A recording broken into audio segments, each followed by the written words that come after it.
nimkaribishe mnenaji wetu wa wakati huu, Mrs. Happiness Akio. Karibu sana mtumishi wa Mungu.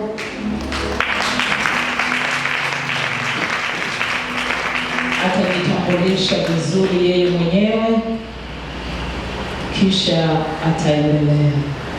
Basi kwa kumheshimu Mungu, tunaomba usimame mahali ulipo ili tuweze kuomba. Tuombe. Baba, katika jina la Yesu tunakushukuru. Wewe ni Mungu wetu, wewe ni Baba yetu, unayetuwazia yaliyo mema kila itwapo leo. Asante kwa sababu umetupa neema tena ya kukusanyika jioni ya leo. Katika jina la Yesu Kristo wa Nazareti uliye hai. Mungu Roho Mtakatifu, ni wakati mwingine ambao unataka kusema na sisi vijana. Asante kwa ajili ya mtumishi wako ambaye umempaka mafuta yako mabichi kwa ajili ya kumtumia kama chombo chako kwa ajili yetu vijana. Katika jina la Yesu Kristo wa Nazareti uliye hai, ninamkabidhi mikononi mwako Roho Mtakatifu, ukamtumie kama chombo chako jioni ya leo, ili Roho Mtakatifu ukapate kusema na mioyo yetu, ukapate kuliachilia lile neno lako ambalo umelikusudia kwa ajili yetu vijana, ili likatupe kupiga hatua, lakini likatuinue katika uchumi, Bwana wa majeshi. Baba, ninakushukuru kwa ajili ya kila kijana mmoja mmoja ambaye yuko mahali hapa. Asante kwa sababu utasema nasi kwa namna ya pekee sana na ya ajabu sana katika jioni ya leo. Baba, ninakubariki na kukutukuza kwa sababu Roho Mtakatifu uko mahali hapa kujidhihirisha katikati yetu. Ninaomba yote nikiamini katika jina la Yesu Kristo. Amen.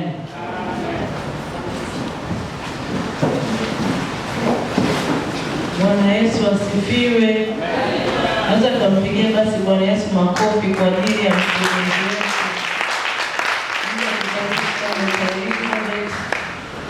Mungu awabariki uongozi wote wa section hii kwa kunipa nafasi ya kuwepo hapa leo. Kwa mara yangu ya kwanza nimeingia TAG Galilaya, lakini mara yangu ya kwanza pia kuwepo na watu wazuri wa Mungu kama ninyi. Najisikia vizuri sana kuwepo mahali hapa kwa sababu yenu mpo mahali hapa. Bwana Yesu asifiwe. Na mimi si kijana na mimi ni kijana kabisa, yani kama wewe. Bwana Yesu asifiwe. Lakini zaidi sana siko peke yangu, nimeongozana na mume wangu na watoto wangu, wamekuja kunisindikiza. Tulikuwa tangu asubuhi mahali hapa, tumefanya ibada na watu hapa. Kwa kweli tumejisikia vizuri sana. Kwa leo siku nzima tumeshinda Mbezi, tulikuwa na wakati mzuri mno na mwangalizi wetu mchungaji Peter. Basi naomba nichukue nafasi ya kupungia mkono Mr. ili usipoteze muda. Anaitwa Mr. Samuel Akio, ndiye akanibadilisha jina nikaitwa Happiness Samuel Akio. Haleluya. Kutoka kwa jina la Happiness Joakim. Najisikia vizuri, mwa rafiki yangu wa siku nyingi sana. Rebeka, jamani nisalimie kwa hivi basi. Haleluya, mpigeni makofi Rebeka. Aise, yule namfahamu miaka mingi sana. Tumetumika wote Mbeya Mwakaleli na Bwana Yesu ametupa neema kuonana leo tena. Nimejisikia vizuri kuona Rebeka. Haleluya. Bwana Yesu asifiwe. Basi baada ya kusema hayo, ninaomba tuongee tu haraka hivi watu nichukue muda wenu na Mungu anisaidie. Vitu viko vingi sana. Vitu viko vingi, lakini naamini tu Mungu atusaidia tuweze kufahamu siri hizi ambazo anataka tuzijue. Bwana Yesu asifiwe.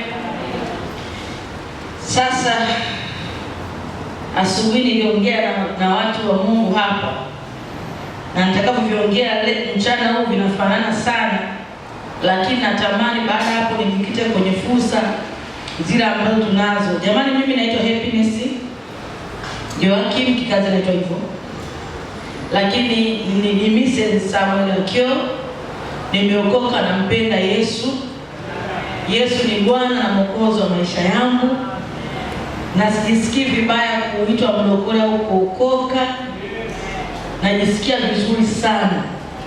Hata leo dunia nzima ibadilike iseme Yesu hayupo, kwa sababu namjua kibinafsi, siwezi kumkana kabisa. Bwana Yesu asifiwe. Lakini zaidi sana ninafanya kazi, natumika mbele za Mungu kwenye shughuli za serikali kama afisa maendeleo ya vijana katika halmashauri ya Dar es Salaam. Kwa hiyo hili ni eneo langu kabisa, mdogezi, na najisikia vizuri nikiwa na vijana. Najiona kama niko sehemu, na sio kama ipo siku nitazeeka. Hadi kwa namna ninavyoenda si kama nitazeeka. Na hata ukinipa ushukuru za serikali usinishangae utakaponikuta. Hadi mimi ni kijana kabisa. Bwana Yesu asifiwe. Na kule upande ule tunasibuga zetu tunaziongea. Yaani upande ule usinishangae kunikuta hizo sehemu. Kwa sababu mimi najisemeka ni kijana. Na sio kama nitazeeka. Bwana Yesu asifiwe. Kwa najisikia vizuri kutumika huko pia, kwa sababu pia huko ni sehemu ya kujenga ufalme wa Mungu na kumtumikia Kristo. Bwana Yesu asifiwe. Sasa fungua Biblia na mimi tufungue Kumbukumbu la Torati sura 8. Natamani nyie mnataka tu msikie funzo. Je, Biblia hapa isitaka sana, si kweli? Nyinyi Biblia ndaki sana, mnataka hata kusikia tu nini funzo, si ndio? Kwa sababu maandiko si mnayajua ila nitaongea kwa msingi tu vichache vya haraka tu afutoe kwenye fursa. Sichukui muda wenu mwingi na waahidi, kwa sababu ndio mmetoka kanisani na wengine mmechoka. Kwa hiyo najua kwamba mnatamani kusikia vitu vichache kwenye kuzo fursa, alafu niwaache. Siku nyingine Bwana Yesu akitupa nafasi, tutaongea kwamba kuna hizi fursa upande wa Mungu kumekaaje, kuna takaje, kiweje. Bwana Yesu asifiwe. Asubuhi walisikia upande huo, lakini hawakusikia kwa urefu fursa. Tufungue Kumbukumbu la Torati sura 8 mstari wa 11 mpaka wa 18. Nitasoma. Haleluya. Naomba nisome kwa jina la Yesu. Jiandae usije ukamsahau Bwana Mungu wako kwa kutozishika amri zake na hukumu zake na sheria zake ninazokuamuru leo. Angalia utakapokuwa umekula na kushiba na kujenga nyumba nzuri na kukaa ndani yake, na makundi yako ya ng'ombe na kondoo yatakapoongezeka, na fedha yako na dhahabu yako itakapoongezeka, na kila kitu ulicho nacho kitakapoongezeka, basi hapo moyo wako usiinuke ukamsahau Bwana Mungu wako aliyekutoa katika nchi ya Misri, katika nyumba ya utumwa, aliyekuongoza katika jangwa lile kubwa lenye kitisho, lenye nyoka za moto na nge, nchi ya kiu isiyokuwa na maji, aliyekutolea maji katika mwamba mgumu, aliyekulisha jangwani kwa mana wasiojua baba zako, apate kutweza, apate kujaribu, ili kutendea mema mwisho wako. Hapo usiseme moyoni mwako, nguvu zangu na uwezo wa mkono wangu ndio ulionipatia utajiri huo, bali utamkumbuka Bwana Mungu wako, maana ndiye akupaye nguvu za kupata utajiri, ili alifanye imara agano lake alilowapa baba zako kama hivi leo. Bwana Yesu asifiwe. Kitabu hiki kinatahadharisha kwamba anasema jiadhari. Wakati ambapo Mungu atakuinua, atakubariki, atakupa nyumba nzuri, anasema maongeo ya ng'ombe atakapoongezeka, anasema na dhahabu zitakapoongezeka, basi hapo usiinuke ukasema ni nguvu zangu zimetenda haya. Na Biblia inasema kwamba atakapofanya mambo yote haya, kumbuka yeye ndiye akupaye nguvu za kupata utajiri. Bwana Yesu asifiwe. Sasa subutu muongea kwamba kumbe tumegundua kwamba chanzo cha utajiri kinatoka kwa Mungu. Na kumbe kuwa na dhahabu jamani sio mapenzi. Kumbe kujenga nyumba nzuri sio dhambi, hata kama tunaenda mbinguni. Kumbe kuongezeka kwa ng'ombe, zamani mtu mwenye mifugo ndo tajiri. Bwana Yesu asifiwe. Vitu ambavyo anavizungumzia pale mwandishi wa kitabu cha Kumbukumbu la Torati anaonesha kwamba alikuwa ana reflect au anaashiria kwamba hizo mali alizoziorodhesha ndizo zilizokuwa zinaashiria huyu mtu ni tajiri. Mtu kipindi hicho kionekana na ng'ombe wengi, ngamia wengi, kondoo wengi, kajenga nyumba nzuri, ana dhahabu, anamiliki vile vitu mbalimbali, ilikuwa ni ishara ya utajiri. Bwana Yesu asifiwe. Ambapo kwa sasa hivi tunaamini mtu akiwa na gari kali, si ndio si ndio mtumishi wa Bwana, akimiliki nyumba kali, apartment za kutosha, tunaamini huyo mtu bwana tajiri. Si ni kweli? Akivaa nguo nzuri, wengine na blandi zao wadada nazijua, basi huyo mtu bwana ashikiki. Si ndio? Sasa ilikuwa ni kwamba wahenzi ile Biblia inasema kwamba walikuwa na miliki kondoo. Akasema basi utakapoongezea kondoo zako, utakapojenga nyumba nzuri na kukaa ndani yake, utakapokuwa na dhahabu, basi usiseme hizi ni nguvu zangu, kwa sababu anayetupa nguvu za kupata utajiri ni Mungu. Madaktari, afya ni nini? Ni mtaji, si ndio? Bwana Yesu asifiwe. Ukitaka kugundua afya ni mtaji, kamuulize mgonjwa aliyekuwa na mipango mingi pale kitandani. Atakwambia yani mambo yangu yote falini yameharibika. Bwana Yesu asifiwe. Lakini ukitaka kugundua afya ni mtaji, waulize watu ambao hawajiwezi. Naposema mtu ambaye hajiwezi, amezaliwa imetokea tu baadhi ya viungo havikai vizuri labda. Ndivyo Mungu alivyomuumba. Kuna vitu hawezi, anatamani mfano kile kitu kufanya kutokana na mazingira, hasa ya Tanzania. Bwana Yesu asifiwe. Kwa hiyo na wenyewe pia na upendeleo wao kwa sababu vile walivyo. Haleluya. Kwa hiyo ukitaka kujua kama Mungu wewe amekupendelea, ni vile amekupa nguvu. Yaani nguvu ile kuweza kufika kutoka kanisani kwa kuja hapa, hiyo ni nguvu. Bwana Yesu asifiwe. Bwana Yesu asifiwe. Kwa hiyo Mungu yeye anatupa nguvu, na nguvu ni mojawapo ya chanzo cha kupata utajiri. Bwana Yesu asifiwe, tumishi wa Bwana.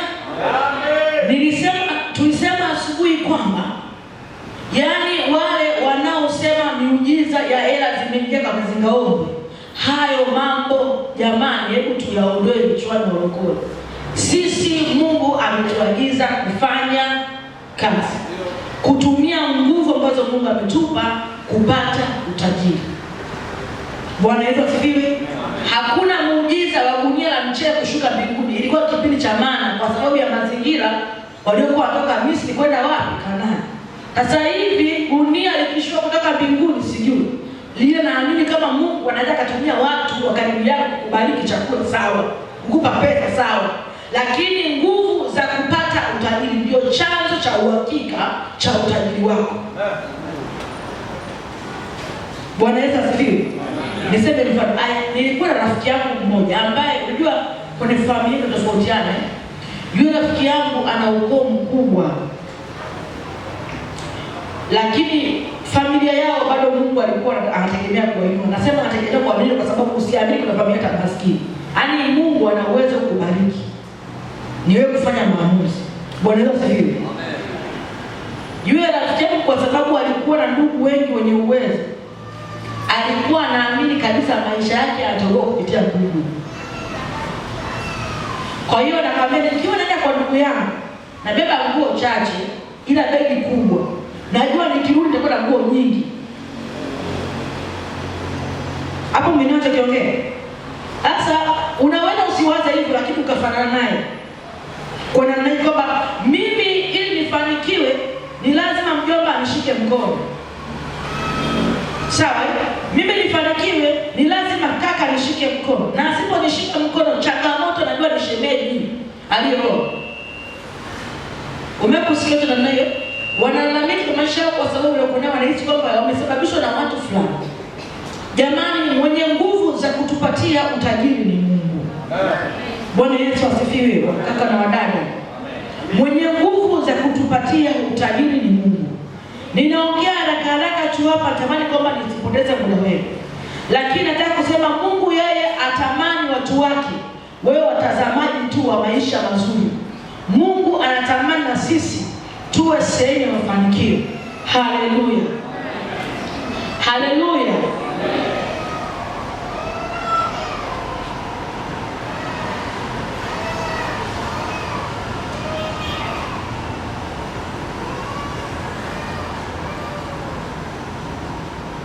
Na andiko la tamani tulisome hapa, ambao hata asubuhi sikulisoma.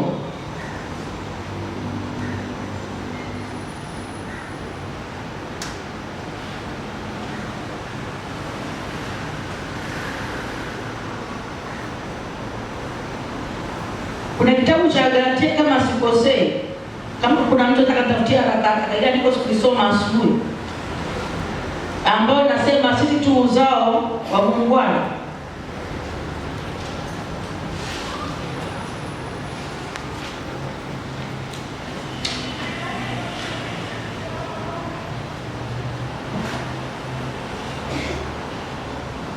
Bwana Yesu asifiwe. Haleluya.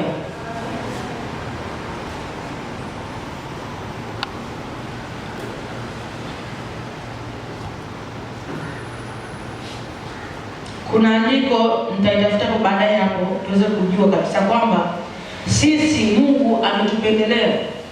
Hajakubali tumiliki sawa.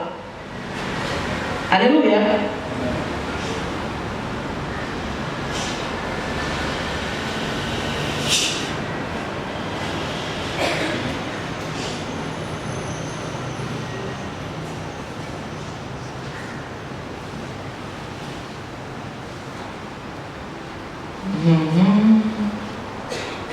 Tamani utafute Wagalatia sura 4 mstari wa 28 hadi 31. Chote kwa mara moja tumishi wa Bwana. Wagalatia sura 4. Mambo mzuri huleta mafanikio. Taka nisome andiko ambalo asubuhi sikulisoma hapo. Naona Bwana Yesu ananipa kuongea hapa. Nilisema kwamba hata Bwana Yesu, tufungue Luka sura 14 mstari wa 28.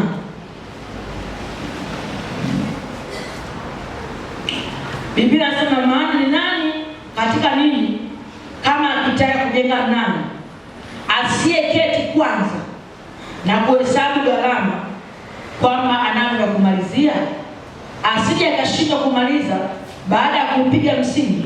Watu wote waonao wakaanza kumdhihaki wakisema, mtu huyu alianza kujenga akawa hana nguvu za kumaliza. Au kuna mfalme gani akitaka kwenda kupigana na mfalme mwingine asiyekwenda na kufanya shauri kwamba yeye pamoja na wafalme watu 10,000 ataenda kukutana na yule anayekuja juu yake na watu 20,000? Yaani Bwana Yesu anasema hivi, yaani kama unafanya mambo wewe panga basi. Weka mpango, sio nakurupuka. Ndio maana yake. Mungu amepanga. Hata ukao mwenyewe ndio kipango. Ndio mpango miaka mingi bwana. Si ndio? Sasa Mungu apenda kukumbukaje kumbe. Weka mpango vizuri chini. Jua kwamba hata kama huna pesa, weka mipango, andika mipango. Weka ndoto zako, ziombe. Wewe mwanafunzi, anza kuombea sasa hivi vitu vyako. Weka mipango vizuri, muombe Mungu, na ikiwezekana kama unataka kuinvest kidogo unaweza kuinvest. Natamani mwaka 2030 nataka niwe na boge la lanchi la ng'ombe. Anza kutafuta viwanja. Ununua viwanja huko maeneo. Tunatamani kanisa la Bwana lisogee. Haleluya, tumishi wa Bwana. Haleluya. Weka mipango sawa. Habakuki anasema tuandike njozi, tuandike ndoto, ili asomaye asome kama maji. Mtu anaenda kumwambia naomba nisaidie. Kuna mtu, mimi nisema tu mfano, kuna mtu alikuja kwangu, ni mtoko karibu, akaniambia hivi, tumekaa na mume wangu, ananiambia sasa mimi na Una mpango gani? Nataka nifanye biashara.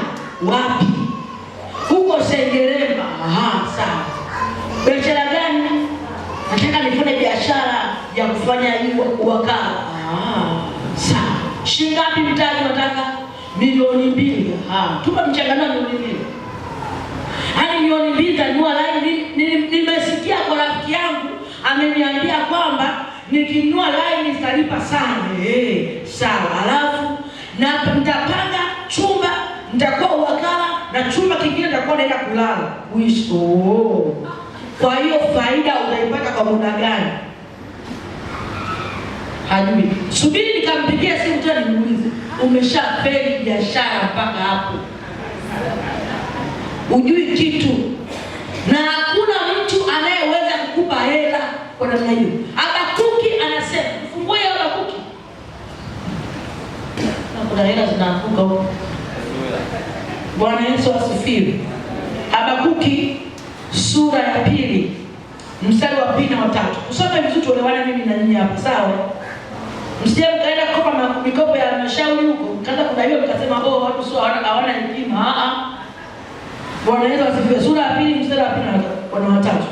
Bwana akanijibu akasema, iandike njozi ukaifanya iwe wazi sana katika vibao, ili aisomaye apate kuisoma kama maji. Yaani mipango yako uiandike ieleweke. Ndio maana iwe wazi sana, ili asomaye isome kama nini? Kama maji. Mmekunywa maji, unasema mmekwama ukasema pakaweleka.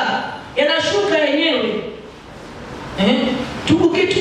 Ukitoa andiko lako la mradi kula halmashauri au kaandika kwenye wizara husika kwamba mkopo, mtu akiliangalia aone hapa ile narudi hapa.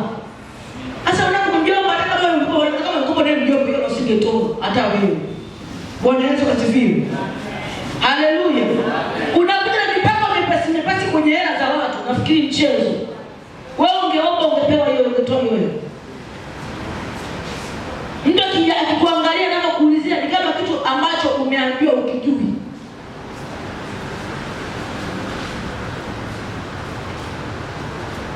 Watu kiuliza hapa wana mawazo mazuri ya biashara lakini hayapo katika mipango mizuri. Nataka niuze, mtu akasema mimi nataka nifanye biashara ya kufuga kuku. Umemfuga? Nilikuwa nafanya kazi kwa mtu anajua. Sawa. Sasa kuku ndio nimemchukua. Faranga gani? Ndio amefika sasa hivi unampa nini? Hapo nitakupa jibu. Unataka kufika kwa ngapi? 500. Mifuko ya chakula mingapi? Mtumie na agenda kiumwa hivi na hivi. Mjue. Hakikisha unapoenda mbele ya mtu kumwelezea hitaji lako, unalijua vizuri kwenye A mpaka Z. Tafuta hata kama hujawahi kufanya. Hakikisha, narudia hakikisha unalijua vizuri. Kuanzia material napata wapi biashara? Nauza wapi? Na kama ni kufuga nafugia wapi? Kama ni kuzalisha nazalishia wapi? Na kama ni biashara inayohusu vibali unavipata wapi? Mtu ajue kama hicho kitu unakijua vizuri hata kama wewe kufanya. Mipango. Bwana Yesu asifiwe. Amen. Nini watumishi wa Bwana? Mipango.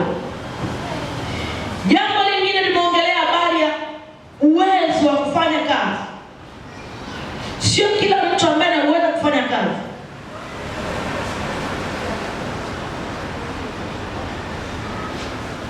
Tuna kizazi sasa hivi cha madeko, siwezi kuelezea. Yaani watu tunadeka wewe. Yaani hisi kama kizazi cha last born ndio tumetoka sasa hivi. Yaani tunataka na mioyo ndio ili container last born. Bwana Yesu tukikaa na sasa hii container ili container last born. Yaani tumejua kujiona kwamba tuweziki hapa ni kazi kubwa, tuna kazi nyingi na choka wewe. Nchi za watoto walali. Watu nchi za wenzetu jamani hawalali. Mtu anafanya kazi part time more than 3 weeks. Anafanya kazi masaa na kitoka anaingia masaa anafanya kazi kwa sababu hakuna mjomba, hakuna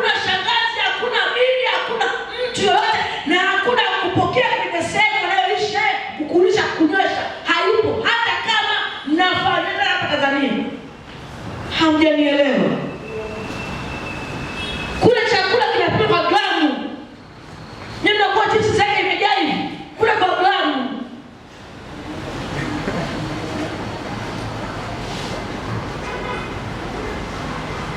Bwana Yesu asifiwe. Bwana Yesu apewe sifa, watumishi wa Bwana. Tuache kujionea huruma, mimi nikifanya hivi nachoka. Kuchoka ndio maana ya kazi. Hadi kuchoka sio dhambi, ndio lenyewe, ndio kazi yenyewe hiyo sasa. Unataka kufanya kazi usichoke. Unajua mimi kwetu tujafanyaga hivi wewe.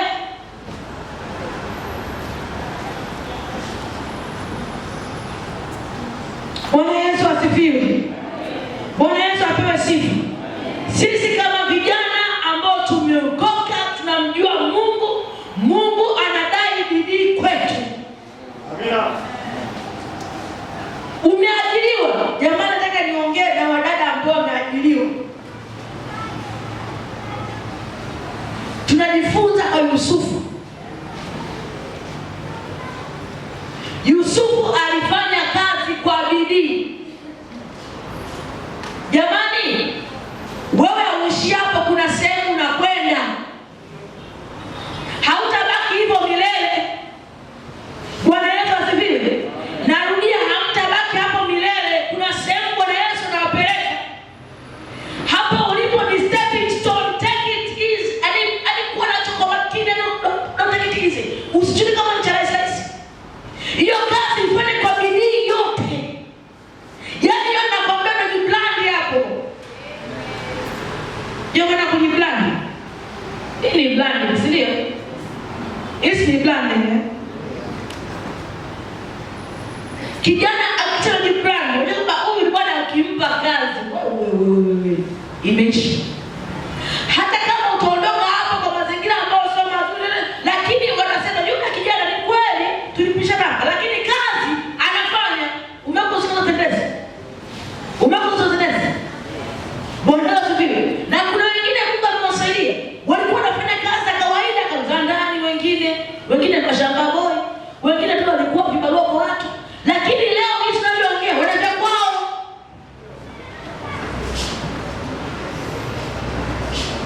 Mfano mzuri tutamwona Yakobo. Yakobo alifanya kwa bidii sana. Wakati ufika Mungu akampa kwake. Daudi, Mungu alimwangalia Daudi akasema anapopambana na kondoo baba yake, au nikimpa watu wangu watashughulika nao. Anapokomaa kupambana kumtoa simba, asiendelee kumtafuna kondoo huyu, asitafune ng'ombe, asitafune mbuzi, nikimpa watu wangu atajua kuwachunga na kuwatunza vizuri. Amina. Kazi unayofanya sasa hivi na kubrandi. Bwana Yesu asifiwe. Amen. Tumewapata wamama wazuri kupitia dakato ndani. Narudia.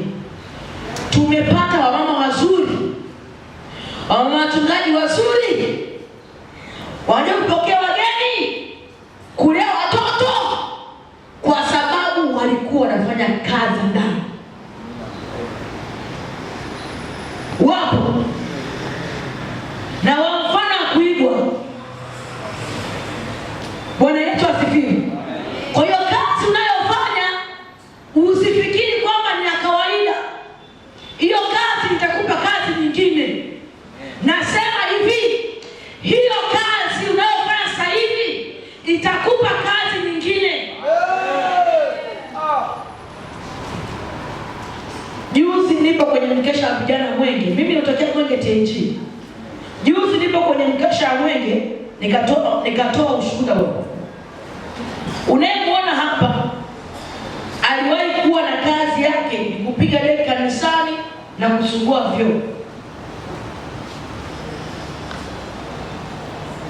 Unayemwona hapa aliwahi kuamua moyoni mwake kwamba hela yake, pocket money yake anayopewa shuleni advance, aigawanye, aitumie nyingine shuleni, nyingine akanunue matandika haunao nyumbani, atengeneze juisi.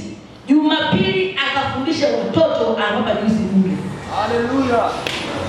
Nikwambie kitu, ile kazi ya kuhudumia watoto kanisani ndiyo iliyonipa kazi yangu ya kwanza ya kuhudumia vijana.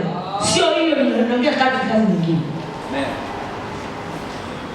Wakati nipo kwa jopo la watu na interview, nikaambia nimefanya kazi ya kuhudumia watoto kanisani 1, 2, 3.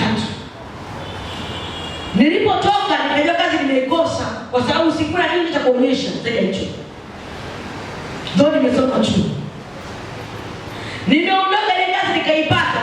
Baadaye mchungaji alinipa ile kazi akasema hivi, tulikuwa tunataka mwanaume aliyewahi kufanya kazi na shirika hili, lakini Mungu ametuambia tukupe kazi hiyo wewe.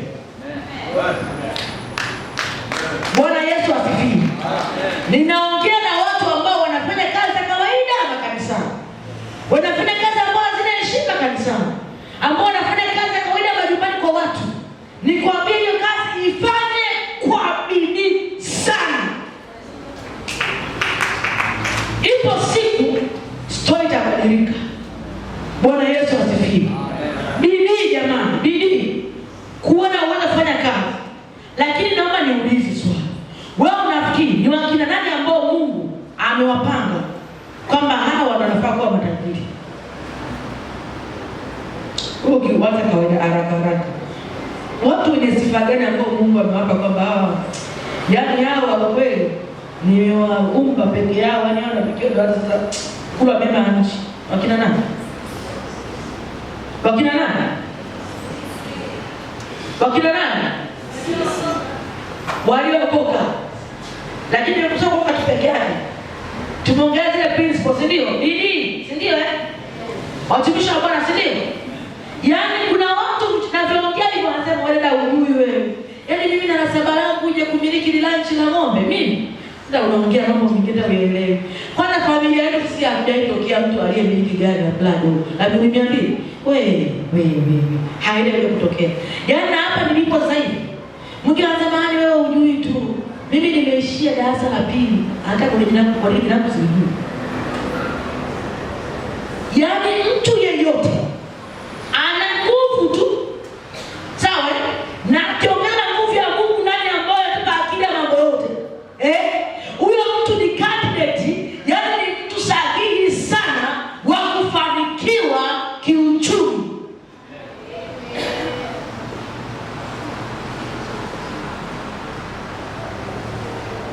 Narudia, mtu yeyote ambaye Mungu amekupa uzima, unaviunga wale vimekaa vizuri, nasema viunga nafanikiwa. Maana inategemea amemkia gani, si ndio? Mtu yeyote ambaye Mungu amempa nguvu za ndani za roho na za mwili, yaani huyo ni candidate sahihi wa kufanikiwa kiuchumi. Bwana Yesu asifiwe. Kila mtu Mungu amemuumba kumleta kufanya kitu duniani. Hakuna mzururaji hapa. Yaani kwenye timu ya mbinguni hakuna reserve kabensha yupo. Wacheza mpira mnaelewa? Na benchi la ufundi sijui. Si maana nasema kwamba unajua kunakuwa na reserve. Kuna timu tunazama hapa duniani hapa. Timu ya mbinguni inayoendelea haina reserve, wote tuko mpirani. Sema kuna watu wanacheza rafu. Mimi kijana ninamwambia, si ndio? Kuna watu wanachezeni rafu. Wakati tunapambana tupige golini, watu wanakupiga upande wa nne ni maadui, wanaingiza magoli. Tunazuia kama wanaingiza magoli tu. Tufanye kazi amelala nyumbani. Tufanye kazi niko bize naomba. Omba lakini toka kafanye kazi. Usitukicho kama upo kiroho kwa watu wote wewe. Kama unataka kuomba, niko naomba Bwana, sawa muombe tukuone kazini. Mtumishi niko bize naenda kwa lugha, nenda kwa lugha lakini toka kafanye kazi. Acha uvivu. Bwana Yesu asifiwe. Bwana Yesu asifiwe.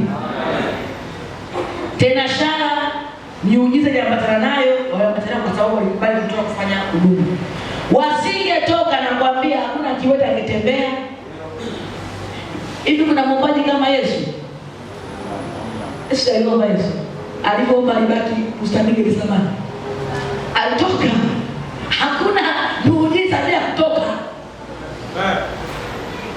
Hakuna mwombaji yeyote anayemjua mimi aliomba tu akaomba. Hata Yeremia alipoishiwa chakula akaomba toka kamuone mwanamke sehemu fulani utafanikiwa 1, 2, 5. Wewe ndugu yangu, principle ya kuomba kanisani masaa 24, 12, mengine 12. Toa wapi? Yaani ni lazima tutoke. Na hata kama Mungu anakuna muujiza, atakwambia toka, nenda sehemu fulani, kafanye 1, 2, 3. Lazima kuna sehemu ya kufanya wewe. Bwana Yesu asifiwe. Yaani nawaambia hakuna viunga chipuchipu hiyo ya mzingaombe, hakuna. Labda kama mmeanza kushirikiana na mashirikio na wachawi, muingie huko. Maana sasa kuna uchawi mweupe wa wazi kabisa yani. Yaani uganga sasa hivi wametoka kwenye vile vyumba vyao vya asili. Wanavaa nguo nzuri, wanapiga pamba, wanafanya uchawi ya salama. Kama unataka huo kajiunge nao. Lakini mimi kama unataka Mungu, unataka na mbinguni, utajiri na heshima upo kwake. Tunamtaka Mungu ndio. Lakini pia na upako wa kufanya kazi upo kwake. Na upako wa kujilika upo kwake. Bwana Yesu asifiwe. Kwa nini kanisa lifanikiki uchumi? Cha kwanza, kukosa maarifa. Hosea 4:6, watu wangu wanaangamizwa kukosa maarifa. Cha pili, kukosa mipango. Cha tatu, kukosa bidii. Cha nne, hofu na aibu. Wewe utanionaje? Mimi utanionaje? Wewe utanionaje? Utanichukuliaje? Mimi nafanya kazi hizi za ajabu, nashika mavi ya kuku mimi. Si ndio? Lakini Yesu alidharau aibu, si ndio? Yesu alidharau aibu ya msalaba. Kitu kingine, kukosa kutambua majira. Ukisoma Nyakati wa kwanza sura 12:32, tunaona wana wa Isakari ambao Biblia inasema Mungu aliwapa akili ya kujua majira na nini cha kufanya wakati huo. Mtasoma baadaye. Mambo Nyakati wa kwanza sura 12:32. Biblia inaongelea ili watu wa kabila Isakari. Hawa Isakari wenyewe Mungu aliwapa neema ya kujua hii saa 2 Mungu anataka tufanye nini? Siku ya leo tufanye nini? Sawa? Kwa alikuwa anafahamu nyakati, majira na vitu vipasavyo kufanya. Na hicho ndio Mungu anataka tuonacho. Na hiyo upako Mungu ametupa, wanaweza wasifiwe. Kuficha vipawa, sababu nyingine hiyo. Kukosa uaminifu, tumeshaongea. Kutumia vibaya fedha. Kila fedha ambayo Mungu amekupa anataka iwe sehemu, pia iwe sehemu ya mbegu. Usitumie hela yote. Unafanya kazi, weka 1% ya mbegu. Kitu kingine, kutegemea miujiza bila kufanya kazi. Nitaomba sana Mungu atafanya tu. Hakuna kitu kama hicho. Lazima ufanye kazi. Miiko ya kufuata maana baada ya kubarikiwa. Nasoma haraka. Usimsahau Mungu wako. Tumesoma katika Mungu wa Torati 8:11-18. La kwanza, usimsahau Mungu wako. Cha pili, usiwekeze imani kwenye fedha. Hata kama Mungu akubariki kiasi gani, endelea kunyenyekea, endelea kushuka, endelea kumtaka. Na hatumfuati Mungu kwa sababu atupe vitu. Tunamfuata Mungu kwa sababu tunampenda. Bwana Yesu asifiwe. Jamani, tunampenda.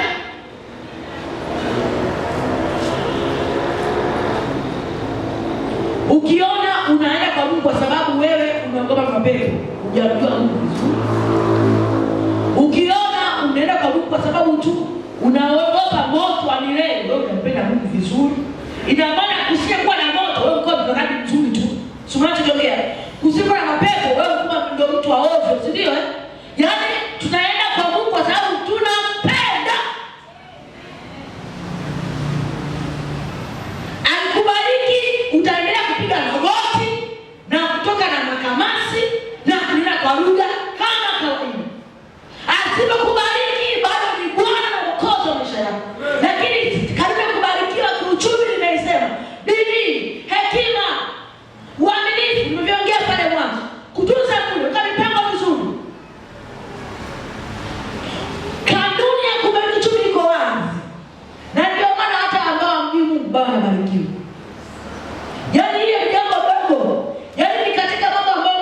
mambo kama tafsiri ufome kwanza na mengine nitazidishia. Unajua maana mengine ni ziada, vinyongeza. Moja nyongeza utajiri. Bwana Yesu asifiwe. Kingine, usijivune. Sema mnaniona mimi hapo, kabadilisha mwendo. Ukaanza kuzungua makanisani wachungaji. Waanze kupigana magoti. Bwana asifiwe. Usitumie utajiri kujifurahisha. Kama sasa ni muda wa kula bata. Si ndio? Kuna mtumishi wa Bwana wa Mungu namkumbuka.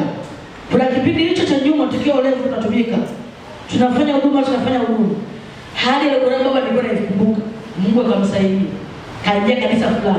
Ile kiu ya kumpenda Mungu, wachungaji wakaiona, wakamtoa, wakampeleka nje ya nchi. Ilikuwa kama sikosei, ilikuwa ni Singapore. Kwa ajili ni kujifunza madhara ya matumizi ya dawa za kulevya, ili aweze kuleta impact kwenye kanisa, kusaidia kuokoa roho za watu wanaotumia dawa kulevya. Baada ya kurudi, kauli na magari na kila kitu, Yesu alikwenda Singapore.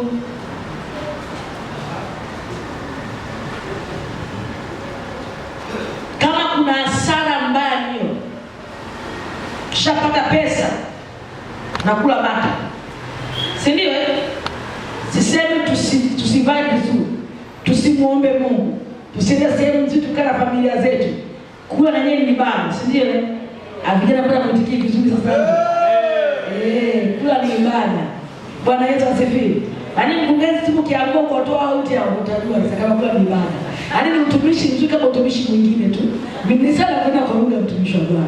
Bwana Yesu asifiwe. Lakini katika kula huko tusimkosee Mungu. Katika kula huko tusichafue.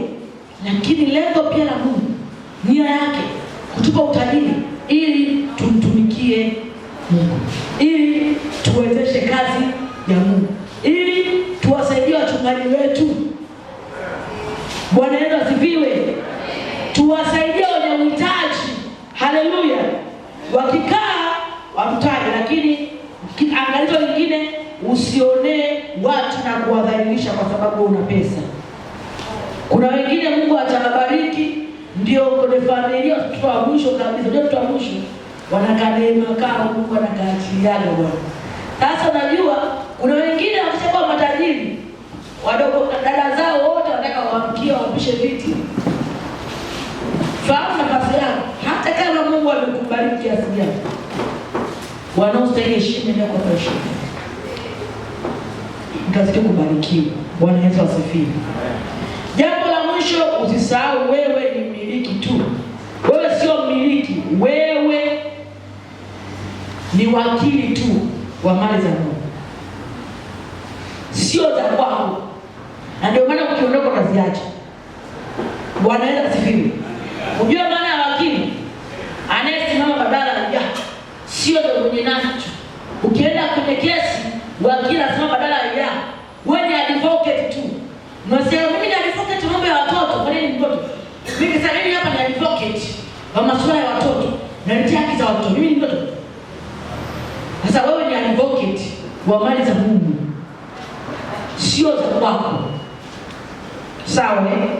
Na ndio maana Mungu akisema na wewe toa hapa, kanisa tunatoa. Mungu akisema na wewe kampe ile unampa. Mbariki ile unambariki. Bwana Yesu asifiwe, kwa sababu sio za kwako. Yaani Mungu anatumia kama kabeki fulani, kama mwanangu wewe nimekupa hizo hela. Ila kuna hela za jeni hapa kampe, kuna hela za mchungaji hapa kampe, kuna hela fulani kampe. Ila kwa uongozi wa nani? Roho Mtakatifu. Kuna watu waenda kupenda benki. Anasema hizi Mungu amenionyesha nikatoe sadaka zote. Jamani, hiyo kitu haipo. Utadaiwa madeni wewe. Utadaiwa madeni ya watu. Na mchungaji usiku sababu wakati unasema na Mungu wako hapo hivi. Bwana Yesu asifiwe. Bwana Yesu asifiwe. Kuna watu wako waone nini? Hadi kuliko Yesu mwenyewe. Hadi kuna watu wanapoa tena na ume zao, anasema Mungu, kuna siku nikasikia muujiza kwamba mchungaji mmoja akasema nyinyi wanawake wenyewe wanamwangalia wanawake. Hao wanawake sio watu wakuamini sana.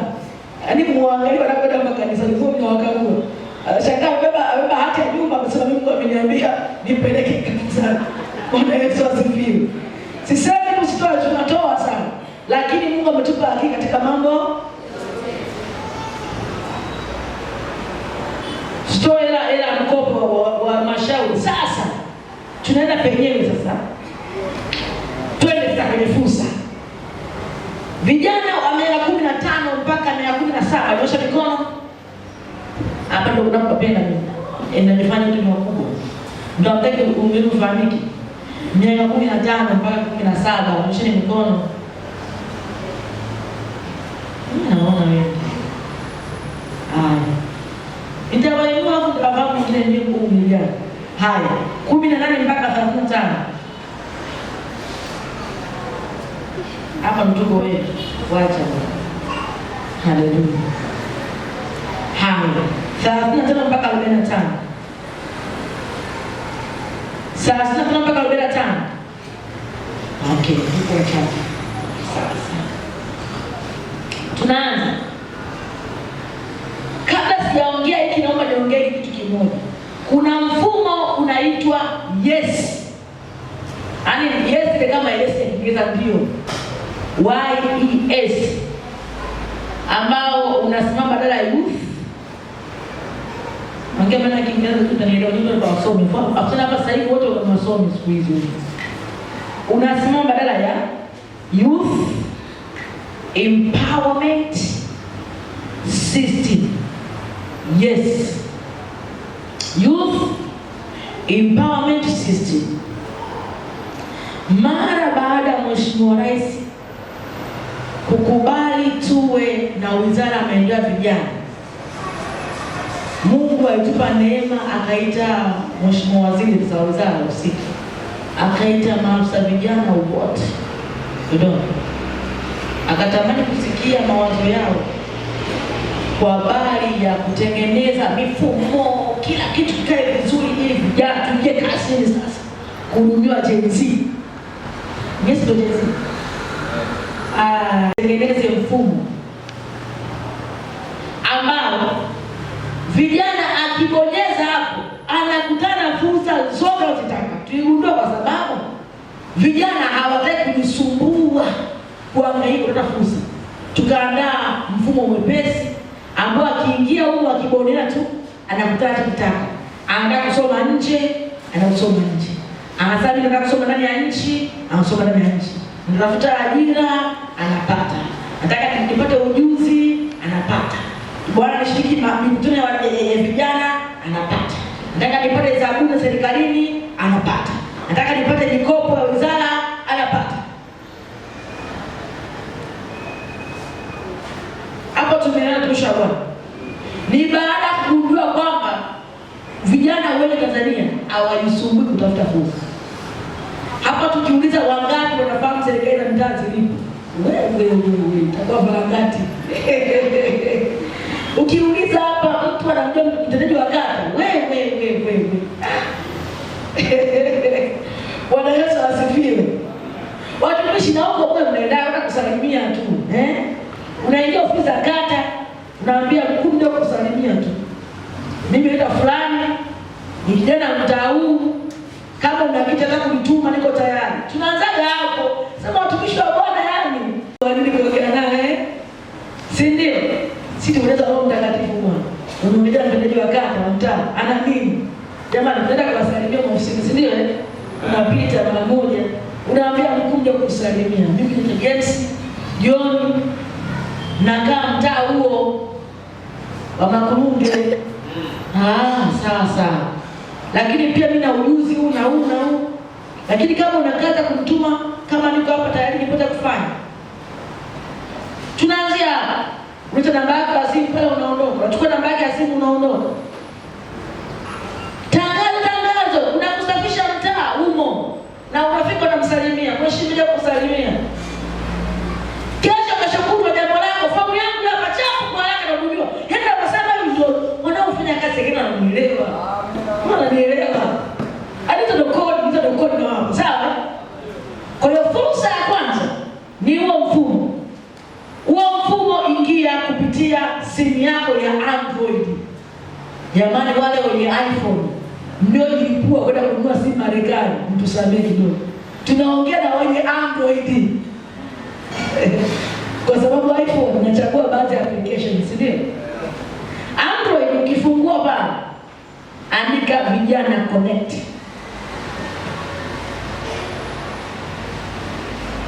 Ila kuna watu ambao wana akili, naona na akili majani.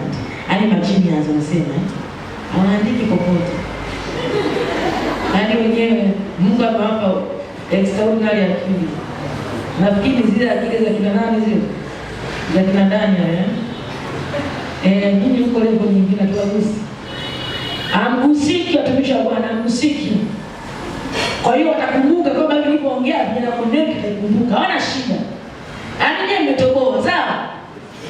Sawa vijana, nyewe mmetoboa. Wala msisumbuke kuandika. Bwana atakukumbusha, si ndio? Roho Mtakatifu ana kazi moja kwa kukumbusha kuandika vijana connect, si ndio? Sawa sawa.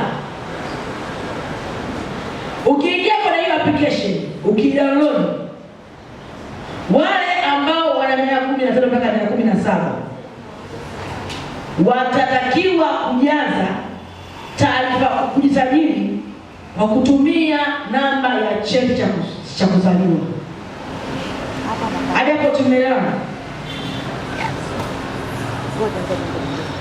Hata tusubirie wakae hapa mimi nasubiria muangalie ukishakaa na mimi ndio kuongea. Dada kama mwana wanakusubiria ukae na msikilize. Bwana Yesu asifiwe.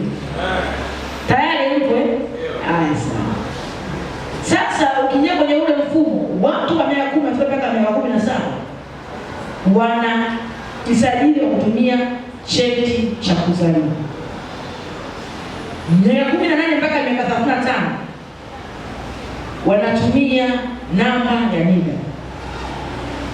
Labda mimi kidogo nieleweshe. Wizara inamtambua kijana kuanzia miaka 15 mpaka miaka 35 tu. Umezidi umri huo utanufaika na mkopo mwingine na kuelezea baadaye. Sawa? Tumekubaliana mpaka hapo, usinuni. Sawa?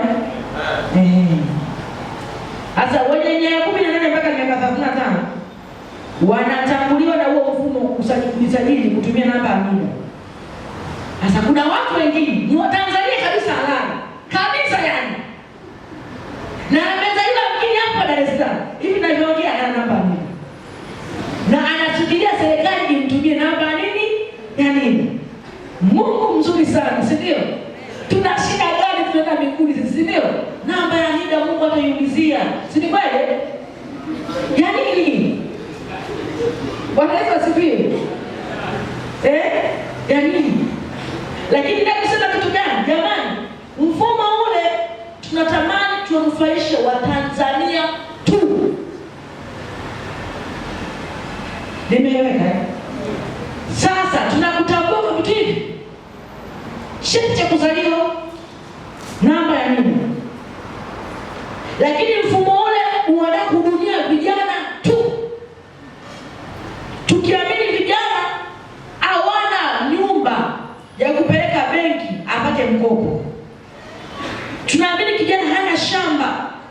Tunaamini kijana hana pa kuanzia.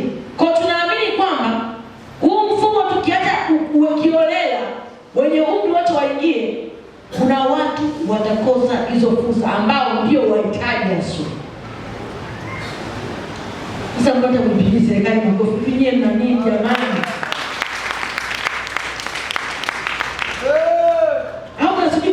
Mabango tu mazuri muone Bwana Yesu asifiwe. Haleluya. Kwa huu mfumo unatamani kuwasaidia vijana miaka 15 mpaka miaka 35. Na hii mikopo inawanufaisha vijana wa miaka 18 mpaka 35 tu. Miaka 15 mpaka 17 huyo bado ni mtoto. Tukimkopesha akachia kutulipa, tuweze kumshtaki mahakamani. Mimi ninachokiongea, mmenielewa? Kwa hiyo kuna habari ya mikopo wanufaika ni wale 18 mpaka 35. 18 mpaka 17 kuna fursa nyingine ambazo wanufaika nazo na wanaandaliwa pia kuenda kuwapa hiyo mikopo. Nimeeleza tumisha Bwana. Sasa kwenye ule mfumo kuna fursa za muda mfupi, za muda mrefu, ndani na nje ya nchi. Wangapi wanapitaga peji ya OR vijana, ya wizara ya vijana? Wangapi? Au wengine naona muuliza leo, mtumishi Mungu aliza.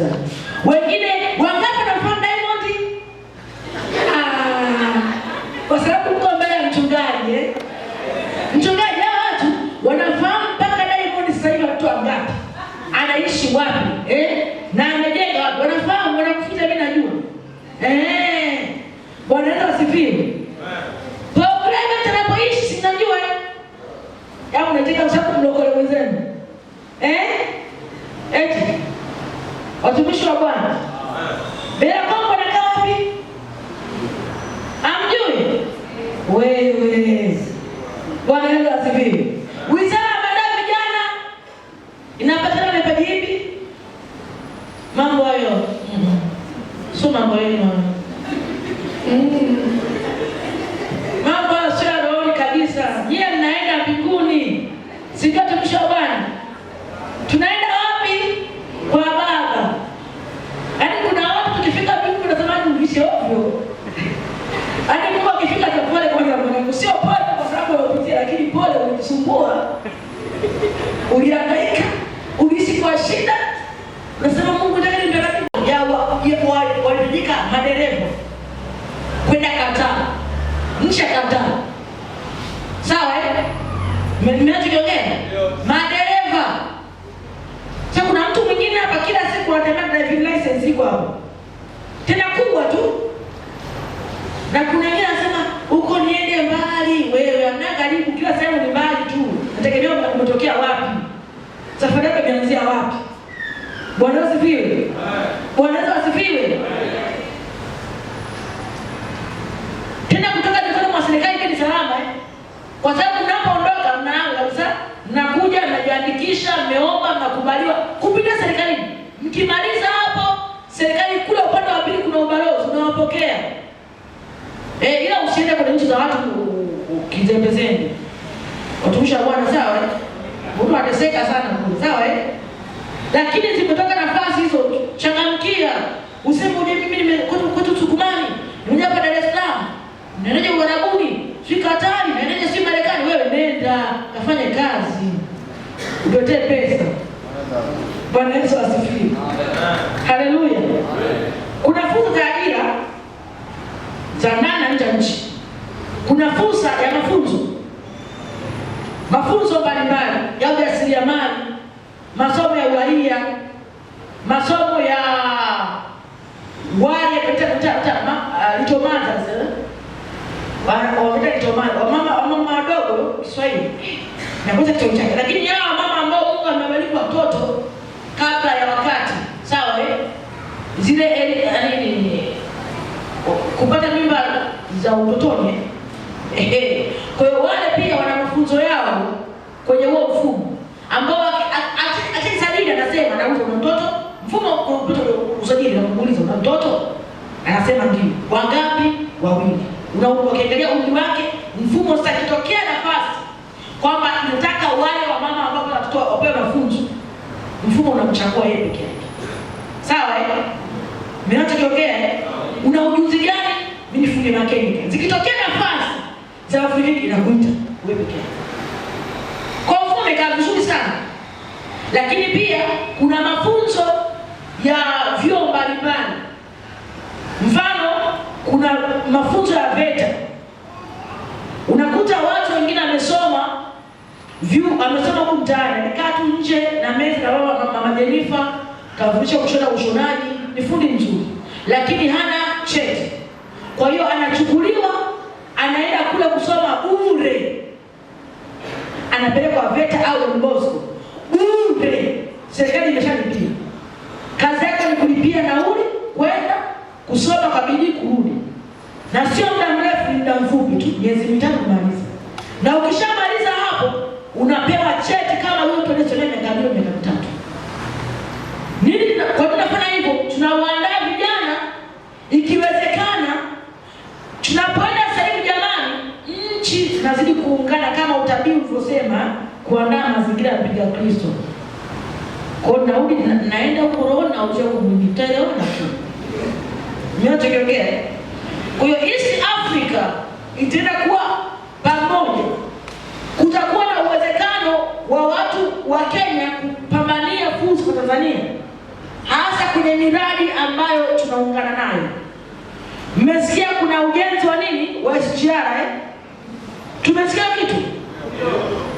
Kuja naongea watu wengine ambao kwa Tanzania hiyo nalijua Sasa wanaohudumia huduma zote kwenye hayo maeneo na kufanya kazi kuna wao kwa hizo kazi ni wote ambao wanahusika na ule mradi. Changamoto kubwa wa Tanzania wengi hawapati fursa ni kwa sababu unawakuta wana ujuzi lakini hawana vyeti. Kwa hiyo nchi ikaandaa mpango wa kusaidia vijana kurasimisha fani zao. Kwa hiyo kijana ukisikia tu nenda ofisi za halmashauri, umekosa fomu ofisi za halmashauri, nenda wapi? Ofisi za vyuo husika, VETA nini. Na mbona hizo point niambia mzifuatilie, nimeziandika zinaweza. Ana vijana ameandika. Vijana platform nyingine andika, vijana platform andika. Sawa huko watakuwa watangaza fursa mbalimbali. Lakini kuna program nyingine baada ya hayo mafunzo, kuna mafunzo kupitia taasisi inaitwa TAESA, Tanzania Employment Ministry, kwamba hiyo TAESA kama umekufika posta pale karibu na chuo cha CBE upande wa pili kuna ile jengo la TAESA. Tumekuliona.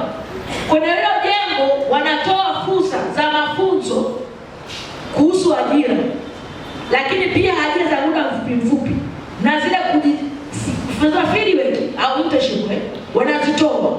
Lakini sio hivyo tu, wanasaidia kukwambia soko la ajira sasa hivi linahitaji watu wenye sifa gani. Watu wanasoma tu. Watu wakiambiwa wasome walifuatilia dira ya 2050 wanasema wewe tunapatia maswali Biblia tutaanza Biblia. Dira ya 2050 ni dira ambayo tumeshaona. Kuna fursa nyingi. Sisi kama tunapata nafasi tena, lakini niseme kwamba kuna fursa nini? Nyingi. Na nikwambie katika nchi hii ambayo kama unajua maisha magumu sana. Yaani hatuelewa wakati wa uelewi watu wengine wanapambana kutafuta pesa na wanazipata katika nchi ambayo yote muelewi. Bwana Yesu asifiwe. Kwa hiyo tukubali kupambana, tuingie wapi? Kazini. Tuache malalamiko, si ndio Tuache nini? Kuna scholarship mbalimbali za ufadhili wa serikali na nchi mbalimbali. Tunapata kwenye mfumo. Mnaenda kusoma India, fursa zipo. Kusoma Marekani, fursa zipo. Huo mfumo utakuwa na pop tayari tufunza mambo ya kusoma scholarship mbalimbali. Lakini kuna mikutano ya nchi mbalimbali ya vijana. Urusi mara nyingi wanahoji mikutano. Ni mmoja nchi gani kwa nchi hizo nyingine sikumbuki kitu kama hicho. Ndio wanahoji mikutano. Tena nchi mbalimbali unakuta zinahoji mikutano mikubwa ya maamuzi ya vijana. Ukienda hapo kirudi hadi sio tena yule tena nakwambia. Hamjanielewa. Ukiapply application ukaenda ukarudi. Hautawaza nani wala tena. Si unawaza kwa sababu tuko bado pale mchaguzi ndio wanaanza hivyo tu. Tulikutoa tu hapa tukapeleka tu hapo Kenya au kama ulivyokuwa. Kwa hiyo Bwana Yesu awasaidie kwenye huo mfumo mwingie ili jamani muende huko mrudi kuleta majibu ya nchi. Yaani nchi hauna kuamkiana. Yaani nakwambia tunapambana. Wote tutoboe. Nataka kutoboa tu. Lazima tunasimama kama kina Yusufu ndani ili kuleta majibu ya nchi. Hatuwataka walikuwa walalamiki. Sawa? Tunaleta utatuzi wa matatizo. Kingine fursa za masoko, mikopo ya programu ya taifa ya vijana ya bilioni 200 tulikuwa nasikia ipo chini ya ofisi ya Rais ya vijana. Hiyo pia kuna mfumo utaipata na wengine mmeanza ananufaika. Hiyo mikopo sasa uzuri wake. Unaweza kwa hiyo mikopo sasa. Kuna mtu anajitia hiyo mikopo sasa. Wanakopesha watu wa aina hizi. Mwambie sasa mtu moko. Sio Kiswahili chenu hicho. Mtu nani? Mmoja. Watu maandiko walikuwa wanasumbuka mikopo ya halmashauri kwa sababu nataka kikundi, si ndio? Lakini mikopo ya wizara inaruhusu mtu. Kikubwa uoneshe ushahidi kwamba hiyo hela kutamilisha. Ndio kwa Habakuki. Hiyo ndoto uandike vizuri. Atakayesoma aweze kuelewa. Bwana Yesu asifiwe. Asome kama nini maji. Sawa? Sawa? Lakini kundi la pili ni vijana kuanzia 5 wenye mradi wa pamoja na wanakopesha. Kundi la 3 ni kampuni ya vijana inayomilikiwa na vijana. Mikopo ya wanawake. Sawa, watapewa huko. Lakini wanawake vijana. Wizara ya TAMISEMI mikopo inanyika kama tunafahamu mikopo ya 10%, sio? Wizara ya vijana ndio kama ni inatoka kwenye wizara ya vijana sasa. Wizara ya michezo wale ma content creator, MC sijui, mimi ni msanii sijui, mimi nashona vinyago, majipsam yote hayo yako kwenye wizara ya maendeleo ya michezo pia. Wanapewa mikopo. Kwenye mfuko wa utamaduni. Haya, wizara nyingine uvuvi, kuna project ya DDT pia umo. Building better tomorrow. Sawa watumishi wa Bwana au na wavuruga. Shakuzingatia mikopo ya wizara ya maendeleo ya vijana inapatikana sio kwa kupewa pesa, hautapewa pesa. Utaongea mambo yako yote unayohitaji, kuku 200, nataka nifuge, unafuga nini broiler, ngapi 5, okay. Wapi nafuga za nyumbani? Gharama za madawa unasema pale, gharama za kuku wenyewe kununua, haya, gharama chakula, haya, kila kitu kimaliza. Wanapiga mahesabu, wanaangalia uhalisia. Wanakutembelea benki imepewa nafasi ya kusimamia mambo, ni benki ya CRDB. Watafuatilia, unastahili kupewa mkopo, ni kweli na hiyo project, na nikutoe hofu. Mikopo hii ya wizara sio lazima uwe tayari unafanya. Hata kama una idea lakini idea inayoeleweka imenyooka asilimia fulani, unapewa mkopo. Sawa tumisha Bwana. Kwa kama una idea utaambiwa una idea, tuelezee vizuri, utaelezea benki kuelewa na watu waweze kuelewa, na kuna evaluate. Na nikwambia hii mikopo ni mitamu kwa sababu anayekuevaluate ni yule mtu ambaye yupo kwenye hiyo field. Tumeiomba wizara kwamba watakao anafanya biashara, mfano kuuza duka. Hatutaki maafisa biashara peke yao ndio wafanye evaluation. Ndio tunadhibiti miradi.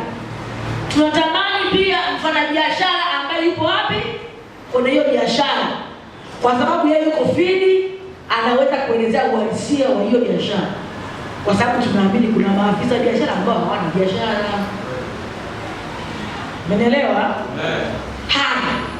Wakasema kwamba bwana mtu wa kilimo anafanya nafasi kilimo, tukasema sawa, afisa ugani unatuletea huku tunaomba je kufuga huko, je kufuga. Kwa tunaomba kwenye huo mfumo wawepo watu wawili, awepo mtu ambaye ni professional amesomea, lakini tunamtaka na mtu ambaye tayari yupo wapi field afanye evaluation. Na uzuri wake wakifanya evaluation hawajui jina lako ni nani, kwa hamna upendeleo, hamna kusema huyu ni kabila moja, huyo kutoka naye Mbeya, huyo ni mhalifu zangu, ni mbora, hakuna. Yaani hapo ni kwamba anaona tu namba ya mwombaji, ajui ni nani, wala namba ya simu hamna. Naposema namba kama ya candidate ya mtihani, anajua anaangalia kwa anafanya ile uhalisia, hana upendeleo. Ndio tuko mpaka hiyo ni fursa ya kwanza. Mikopo mingine ni mikopo ya halmashauri 10%. Na yeye unakopea kwenye mfumo unaitwa Uwezesha Poto. Sasa mikopo ya wizara ya vijana usifikiri bure, hiyo ni elimu. Ingawa utakuwa unataka kuwa hela ndefu, sio hela vifaa virefu yani kama unaenda kulima matrekta nini. Wizara ya sasa ya TAMISEMI ambayo iko inafanya kazi na serikali na serikali ya mtaa. Kuna mikopo ya 10% ambayo unapewa bila riba. Umepewa milioni 10, umesha milioni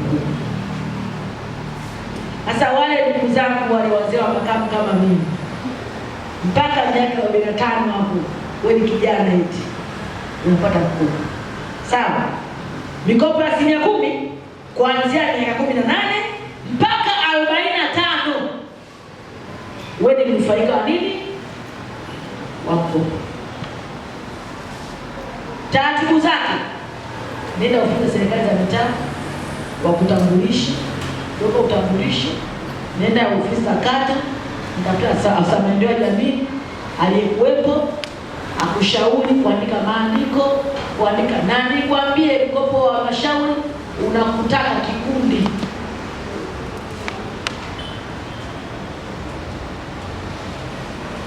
Wanufaika mikopo ile makundi matatu. Kundi la kwanza wanawake wenyewe sasa hao mpaka miaka 60 kazi kwao, kuanzia 18 mpaka miaka mingapi? 60. Wanufaika kundi la pili ni vijana miaka 18 mpaka 15. Kundi la tatu ni watu wenye ulemavu na wenyewe pia hawana kikomo cha umri, mwisho miaka 60. Tunaamini leo kutoka mstaafu ana nguvu za kutafuta jina. Ingawa mwingine Mungu amembariki kwa nguvu bado. Bwana Yesu asifiwe. Amen. Hii mikopo unaenda ofisi za kata. Kwa maana lazima mbona unaenda huko. Njoo tufagie jamani leo mimi naenda kanisani. Sawa, kanisani wewe kule usikimbie wanafanya. Bwana Yesu asifiwe. Haleluya. Fursa nyingine ni mafunzo ya jasiriamali. Nishaongea yako SIDO na mikopo ya SIDO pia. SIDO amepewa kazi ya kutoa mikopo, lakini kuna programu ya kijana jiajiri ipo SIDO. Kwa hiyo SIDO wanatoa mafunzo ya jasiriamali lakini pia na mikopo na mafunzo ya kujifunza vitu. Na mwende jamani huku mwende jamani. Sasa hivi wazazi wengi watokea huku tunawaambia tu si sawa. Kwani mnasikia? Wauza vipodozi wengi wanaenda SIDO. SIDO imetengeneza watu wengi. Si utaweza kuunga uji. Jamani, na sio ya nini kwenda kusoma kule SIDO jamani, laki 2, laki 1, laki 3, tegemea na muda wa mafunzo. Tena sabuni jamani, sabuni ya kuosha vyombo, ya maji, ya kufulia, ya nje. Na hiyo inatushinda. Hata kama uende kutengeneza jamani, kajifunza tu kwa ajili tu ya kutumia nyumbani kwako basi. Punguze hasara. Si mmegoma sasa kwenda kufanya biashara. Basi teteni kwa kujifunza kwa ajili ya Mungu. Bwana Yesu asifiwe. Haleluya. Lakini kuna fursa nyingine, nishaongea habari ya VETA na nishaongea. Niongeza kuna serikali chini ya PRA ambazo unaweza kujisajili kwenye mfumo wa NeST, alafu kujisajili ukauza huduma yako au bidhaa yako. Ukaiuza serikali. Alafu serikali ya kulipa. Sawa? Sawa? Unaenda kuomba tenda kwa sabuni tenda. Jamani tenda. Wanasema jamani tunataka watu wa kusupply labda rim paper.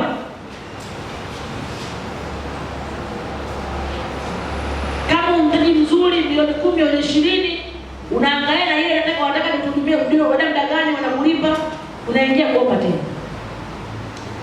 Changamoto ukiingia kufanya biashara serikali wewe uvumilivu. Hela yako watakulipa katika time. Sawa?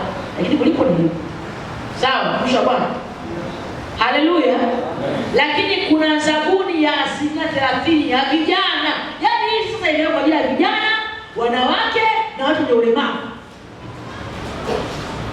Yaani taasisi zimeelekezwa kutenga 30% ambazo za fedha zake ambazo zilizotendwa haziguswi na makundi mengine. Vibopa wote wenye pesa wakae pembeni. Hii ni kwa ajili ya vijana, watu wenye ulemavu na wanawake. Nimegoma kupigana na serikali na nguvu nyingi. Kwa Yesu asifiwe. Nia ni nini? Kwamba vijana washikanishwe na watu wenye mtaji mkubwa, wenye uwezo mkubwa, lakini pia na wenyewe wajisikie wao kwa sehemu ya kujenga nchi yao. Kwa hiyo unaona wakati mwingine na Yesu anaambia kwa taka jamani, yani serikali ya mitaa sio inafanya nini? Huyu mwenyekiti tunamchagua safari ya eleweki kabisa. Hivi ninaona jinsi ilivyokuwa pachafu. Pachafu sana. Na Juma nakutikiani pachafu watu anamchagua tena. Wewe unamchagua tena. Niko chama fulani anamchagua tena. Alafu kuna mwingine anakaa pembeni anasema hapa kwa takataka nyingi. Hebu fulani tuunde kikundi. Kampuni ya usafi. Usajili nesti. Ikitoka nesti nasikia alipewa tena. Nenda kasimamia usafi mtaa wa Msakuzi.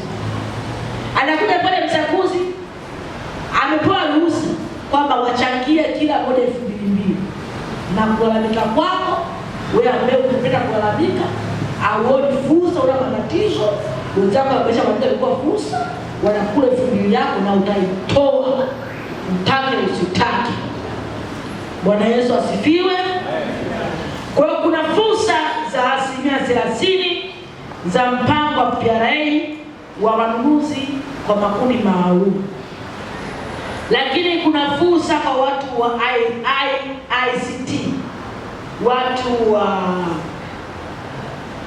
wanaosomea masuala ya information technology. Sawa Kwa ajili ya kupewa startup ambao yuko chini ya TCRA. Hiyo ni fursa nyingine. Fursa zingine najua mikopo ya elimu, najua watu wanajua wanaosoma. Kuna fursa ya Judi Mbele Tomorrow DDT ipo chini ya Wizara ya Kilimo, ambao tulipewa mashamba sawa wakawezeshwa na wakasimamiwa chini ya wakapewa coach na mentors mbalimbali wa kuwasimamia ili waweze kulima vizuri. Bwana Yesu asifiwe. Ukiingia kwenye huo mfumo, ni mfumo mpya. Na niwaambie siri sasa. Nikwambie kitu. Kwa habari ya huo mfumo. Ukitoka sasa hivi ukaenda ofisi za serikali ya mtaa hawana majibu yake. Ukienda kwenye halmashauri ngapi? Hizo halmashauri hapa Dar es Salaam na halmashauri 5. Kuna Kigamboni, kuna halmashauri ya Dar es Salaam, kuna halmashauri ya Ubungo, kuna halmashauri ya Kinondoni na Temeke, si ndio? Halmashauri 2 tu zinafahamu habari za Ubungo na Jibu. Kwa sababu ndio tulioitwa kwa ajili ya kutoa input ya huo mfumo. Kama mtu mwingine atakuwa anaishi nje hapo, kampigia simu akaenda kwa afisa yake vijana sijui, hata kuwa na majibu kwanza mshangaa, hiyo kitu tumepata wapi? Kwa msimchonganisha serikali, sawa Watumisha Bwana, sawa Kwa hiyo wewe ingia kwenye huo mfumo, jisajili, ukishajisajili, wakisema mikopo, unaandaa mpangaji mzuri na tunaanza kujiandaa sasa hivi, sawa Sawa mtumishi wa Bwana. Lakini usikope kama hauna kufanya. Hiyo sio grant.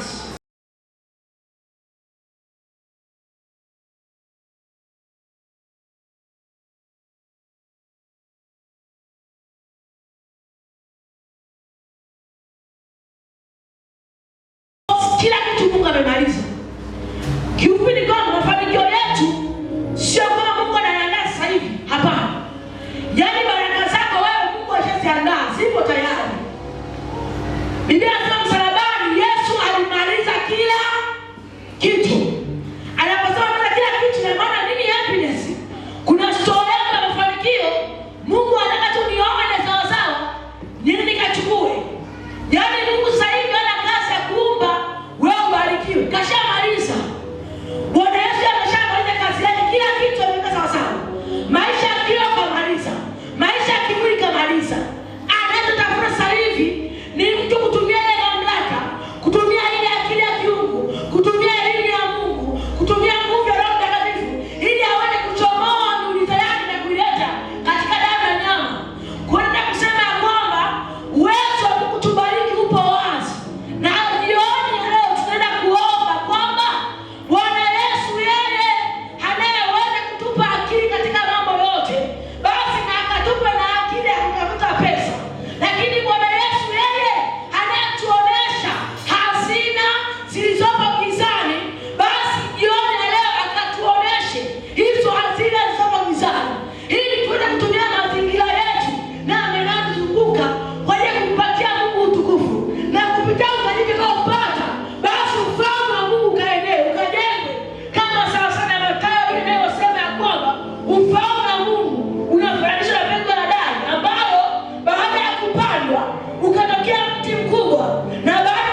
nipo tayari kuondoka. Na utajiri upo kwa mtu yoyote ambaye yupo tayari, haijalishi amesoma, hajasoma, hana masters, hana masters. Yesu yupo tayari kumbariki. Hallelujah. Naomba nisaidie kupresi wimbo. Wakati wachungaji wangu wazuri, naomba mnisaidie hapa mbele. Tuombe na watu wa Mungu, viongozi wote wa section ya vijana, naomba hapa mbele. Mkimaliza kuimba nikiwastopisha mtaka maiki viongozi na wachungaji waweze kuomba. Hallelujah. Asante praise team, tuendelee hapo. Fanya mambo ambayo mwanadamu hawezi kufanya. Unafanya mambo ambayo mwanadamu hawezi kufanya. Unatoa faraja ambayo mwanadamu hawezi kutoa.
Katika jina la Yesu.